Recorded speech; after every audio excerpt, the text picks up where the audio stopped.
gagawin ko ang performance task tungkol sa community helper. Maraming community helpers tulad ng guro, nurse, pulis.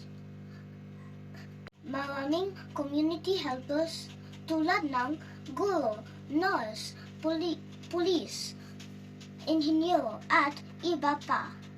Pero gusto ko maging isang bombero, magsilbi sa bayan para makatulong ng mga nangangailangan sa mga taong nasunugan. Ngayon, ipapakita ko sa inyo ang trabaho ng isang bombero.